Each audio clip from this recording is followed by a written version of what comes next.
the name of your Minister of Youth Development. Musawa, I know that Musawa. I think that one is Minister of Culture. I'll be waiting to be that one again. Who is your Minister of Trade? Who is your, do you know them? But they exist. Who is the Minister of Livestock? Everybody, they collect. And I know who my Devulu my Minister of Works. I know the Minister of the FCT. With a wiki. Who else do you know? You. Out of 49 ministers in Nigeria under Tifnubu, how many do you know? I don't think I know up to 11. And it is because they are in the news. Whether positively or negatively, most of them negatively. Right? Listen to this guy. His own assessment. Honestly, if you ask me, I'll tell you that I've not been really impressed. For the mere fact that he has not been able to push the boundary that could inspire the confidence of Nigerians on the issues of economy, which is comatose. Nigerians are angry and Nigerians are hungry. The issue of even the fuel subsidy. Mr. President, in his analysis, he has stated that he has no regrets. That's to tell you the height of insensitivity of a leader. A sensitive leader should have, brought out some of the silent features of some of these policies that are infringing on the fundamentals of Nigerians, especially on issues that have made them hungry and angry, and issues that have been able to dampen their morale in the cause of appreciating the fundamentals of democracy. Democracy is all about people. Government of the people, for the people, and by the people. If the people will come out to tell their leaders that, look, we are suffering, most leaders with sensitivity, most leaders with compassion, and most leaders that have that kind of the feeling of the people. If there's an issue that is bothering them that needs to be distracted, if you are going on a wrong journey of discovery, how so far you might have gone, if you find out that it's not the right way, you come back and retrace your steps. Okay. Now, under the present circumstance, we've seen that people have been complaining, people have been in want, people have been hungry and angry, but the president is saying that he has no regrets and he's not bothered. Issue of this tax bill, he's saying he's not going back on it, in spite of all the problems associated with this tax bill that people have been crying foul of. And also the issue of electricity, the issue of taxation, the issue of fuel, the issue of actually almost everything. It has not inspired confidence. Under globalization and multiculturalism such as ours, we are under no illusion to the fact that Nigeria is facing myriad of problems. Okay. And these problems could only be solved by a government or a president that has sensitivity, a president that has the feeling of the yearnings and aspirations of Nigerians, so as to make send on a papa. If no send a lot now, because he bought it. He said it. He told the northern leaders. He said he bought the presidency. He paid for it. Okay, and he owes you nothing. Whatever he does, just kind of anything that he does for you that sounds good or looks good, just count it as your luck. He owes you nothing. To be honest, but I'm coming back to Tifnubu, but there's something I want to quickly touch, and that is our own Dele Farotimi.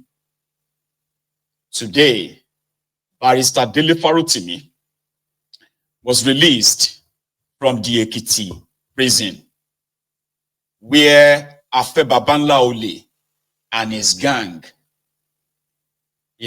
had him locked in. So the obedient, movements, as well as other, movement like the Revolution Now, they were all physically present to finalize the bail conditions and get Dele Farotimi out of the hands of his traducers, his persecutors. Dele Farotimi wrote a book that exposed the rot in the Nigerian judiciary, and he said it, that Nigerian judiciary can't really be saved. And according to Dele Farotimi, yeah, when he came out at this afternoon, in his own words, Dele Farotimi said that all we need is actually the truth. He said the truth is enough. He said, I have never lied against anyone in my life. If I don't know, I will say I don't know. The truth is enough. It is the only weapon by which you can slay the monster called Nigeria. Now, in his words, this afternoon, a quick one. Listen to this. The thing I need all of you to know is this. I am not unmindful of the sacrifices that you have made to be here today. May the grace of God find and locate you wherever you are. Amen. It's not ever an easy journey when you are fighting evil. Yes. But some years back, before I started this work, God told me very clearly, and I heard it very clearly. He says, once have I spoken, once has he spoken, twice have I heard. He says, the truth is enough. It is the only weapon by which you can slay the monster called Nigeria. The truth, nothing else. In my public advocacy, in my fight and my wars against this evil empire that we all live in, I have never lied against anyone. Yeah. If I don't know, I'll say I don't know. That's true.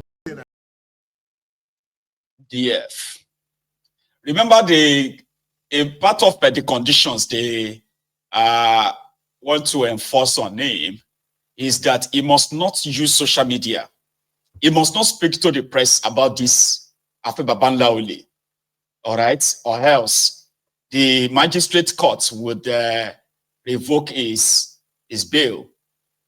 But the vintage Dele Farotimi has taken to his Twitter, and he has already started dishing out a welcome tweet to all his admirers all over the world. And he has identified himself as Elewon. This is the Elewon in town. So you don't have anything on name if you are one of the Ronukus, the slaves living in the open concentration camp. Guess what? As Dele Farotimi was coming out of that Ekiti today, another win just landed. Bam. Remember that last week, one of the Babanlaole's stooges, his minions that usually use the same judiciary to wink those they believe dares them, or anybody that dare them, that they will use the judiciary to punish you. So they filed a case in Port Harcourt. The case was a case of defamation of character. Just same case the police helped them to file in Ekiti. Okay, 2 cases in Ekiti, 1 in Ibadan, 1 in Abuja, in fact 2 in Abuja, another 2 in Port Harcourt. So this defamation of character of Babanlaole in Port Harcourt had an extra where they filed a complaint. Guess what? 96 pages. A 96-page petition against Dele Farotimi was filed to the LPDC. That's a legal practitioner disciplinary committee in Nigeria. Their prayer was that they were quoting the book. They were quoting Dele Farotimi's book. Okay? That Dele Farotimi had, defamed after Babanlaole. He had brought a ridicule to the judiciary in Nigeria, and that LPDC should do something. That is, they should remove Dele Farotimi's name from the legal practitioners' names in Nigeria, so that a punishment to say Dele Farotimi was never a lawyer. Or you know something? Let me see if I still have that copy here, because I put it down in their ruling. In the ruling of the PDC. They said Dele Farotimi and his book borders on intellectual property. Yeah, Dele Farotimi wrote a book, all right? And if Dele Farotimi's book offends anyone, if his book defames anyone, the right thing to do is to take it to court and slug it out with him. That Dele Farotimi has committed no judicial offense in the course of his legal practice in Nigeria.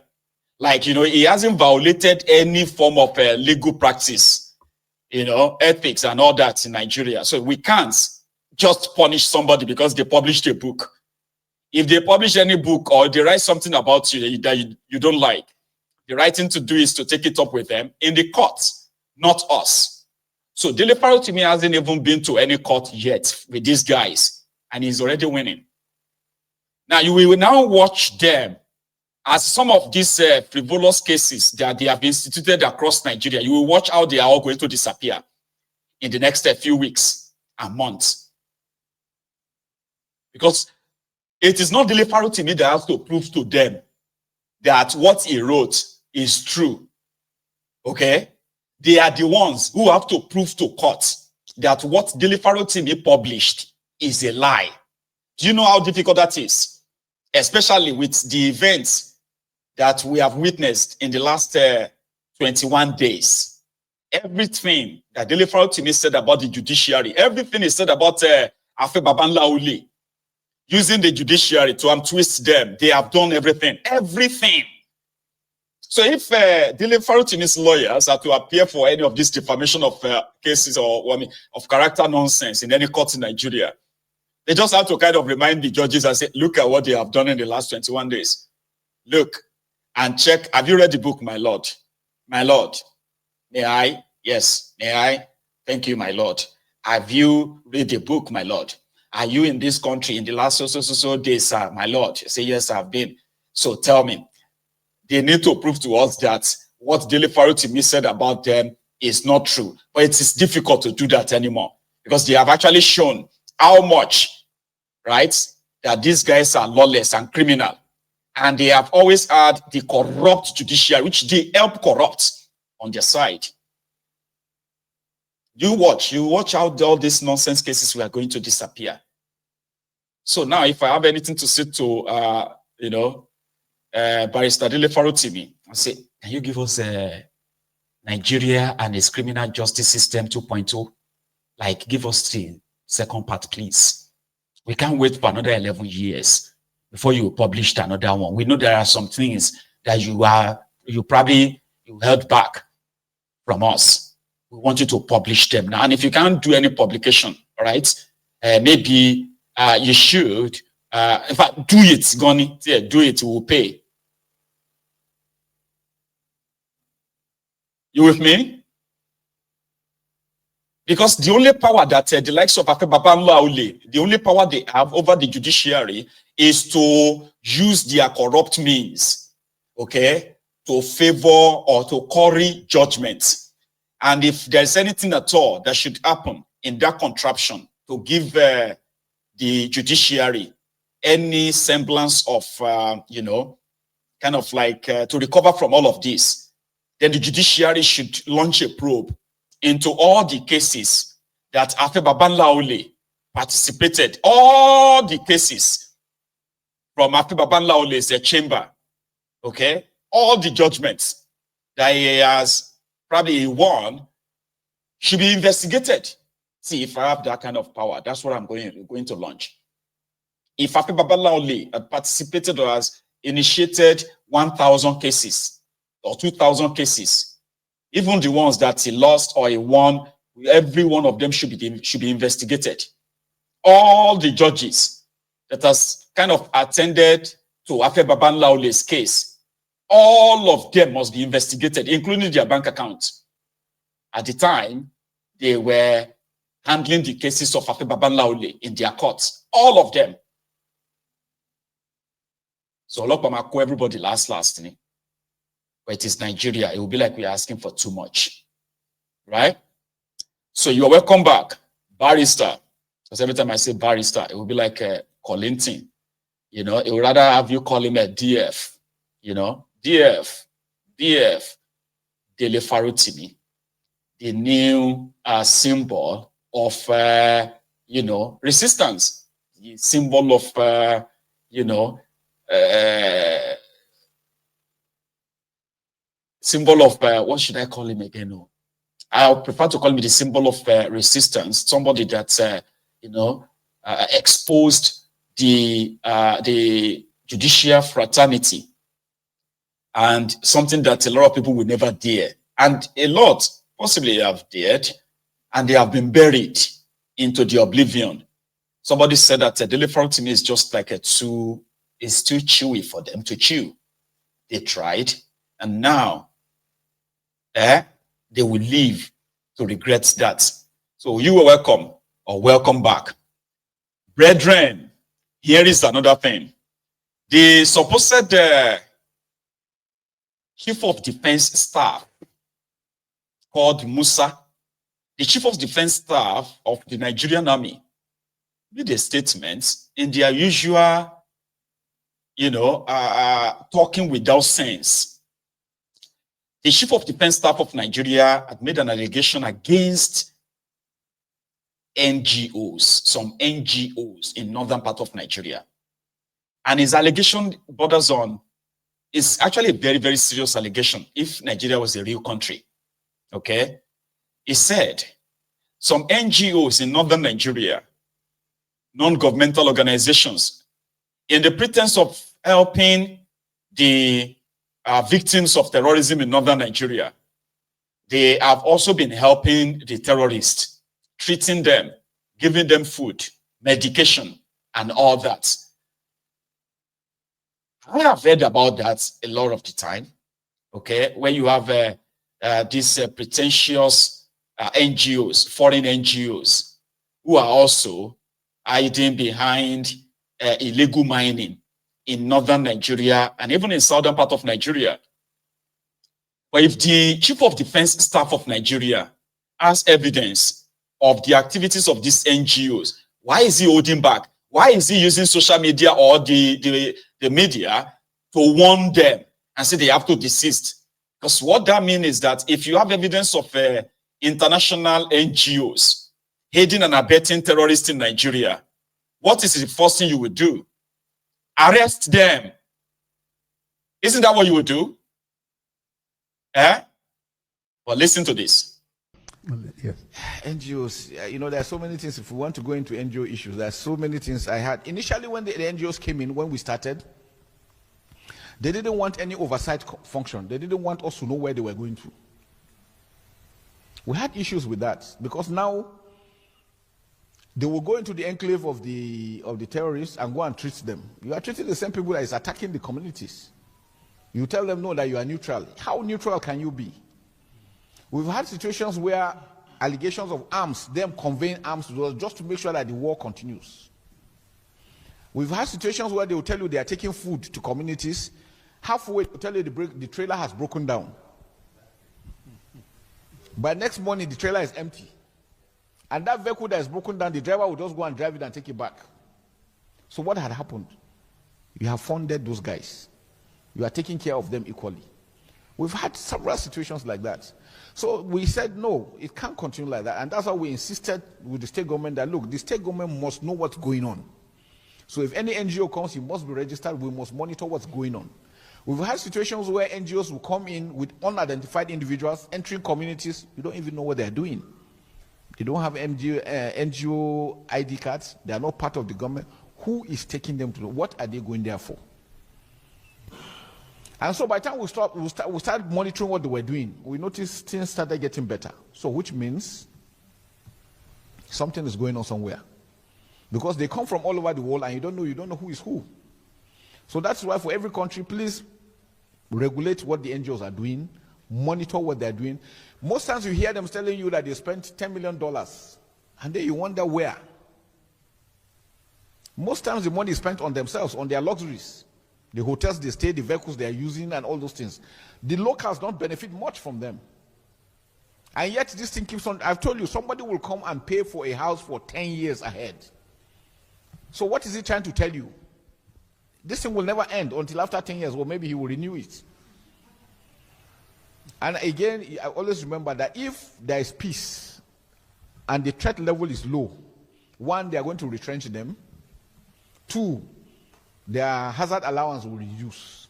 How many of them will want that? We're not saying all of them are bad. No, some are really doing very well. Some are extremely doing very well. But again, please don't just assume they're just monitor what's going on, monitor what's being spent. I think it's important. I think we've dealt with the issue. There's the last one of extermination of the... oh, when is it going to end? Maybe I should ask you, when is criminality going to end? It's something that we have to live. No, the truth about it is just something that's the new world order. And it's everywhere. In America, how many killings are going on? It's all acts of terrorism. It's going to be in every country. It is your ability to mitigate, to deal with it in such a way that it does not affect the normal lives of the people. But acts of criminality will continue. That is for sure. Countries that have not had it, please don't allow it to start. Whatever it takes, once they start, please nip it immediately in the bud. It's very important. And what does it take? Monitoring. Monitoring is good. Law enforcement, legal system. These are areas that we're having a lot of challenges. Nuisance Lele. Nuisance Lele. Did you hear that? That is the Chief of Defense Staff in Nigeria. It is like the Chief of Defense Staff in America facing Americans and start telling them that some NGOs, they are the ones using tactics to fund drug cartels in America. And he's saying that, and at the same time advising the countries where these NGOs are coming from by telling them that they should monitor them. We know they are always doing this. We know they are always doing that. But there is no single NGO. I expected him to say, we have arrested some of them, and then give us names and say, we've arrested about 15 NGOs with over 1,000 staff. When we probed them, we discovered that they go into the enclave of the terrorists and they are treating them. But it is Nigeria. You know, once he said that now, you see people will be like, wow. Can you imagine? Can you imagine this NGO? I know it. I knew it. I knew these Oyibo people. They hate us. I knew them. That is why you see, now only God go save us. So the same way them pay. The man in charge of your defense is holding a microphone and telling you that some NGOs, they are funding terrorism. They are treating terrorists. And they can't give you an example of how many of them they have arrested, tried, or treason against Nigeria. But rather, is asking the countries where they come from to monitor what they are doing. Monitor what they are doing. Nigerians are being kidnapped. Nigerians are being killed. The man paid to keep you safe is telling you that insecurity can never stop. Crime can never stop. Like, what the heck, man? What kind of a country is this? What kind of people are these guys? I mean, if I sit here and I'm telling you that, some NGOs, they are there, they are treating terrorists. Yeah. Won't you ask me to bring evidence? I mean, you are just going to accept it and say, yes, I knew it, Jare Mayegun. It is true, Mayegun. I knew it. What is wrong with people? Nigeria has been battling with terrorism for more than 12 years now. 12 years. And with the latest figure of those killed in the last 1 year alone, plus the ones we have the record of under Boko Haram, that means nearly 1 million Nigerians have been killed by different kind of terrorists in Nigeria. So if you have, I have said it many times here, right, that we all know that in the areas where this terrorism is so rampant in Nigeria, if you pay attention very well, you will see that they have these mineral resources or they have natural mineral resources or what have you in those communities. And the only way to have access to them, to mine them, is to what? Is to cause insecurity in those places. But if a chief security officer, if somebody who is a chief of defense staff of Nigeria is also on, oh God damn it, man. Nigeria, they finish, man. Honestly, you know, I don't even know how to put it. Our soldiers, they prevent the arrest of illegal miners in Nigeria. Soldiers protecting illegal miners, Chinese illegal miners. So what kind of a country is this? The man carried weapon for us. He carried weapon. Wait. He is not cooperating. He is resisting arrest. He is resisting. That is he is resisting arrest. That is he is resisting arrest. Officer, are you? Okay.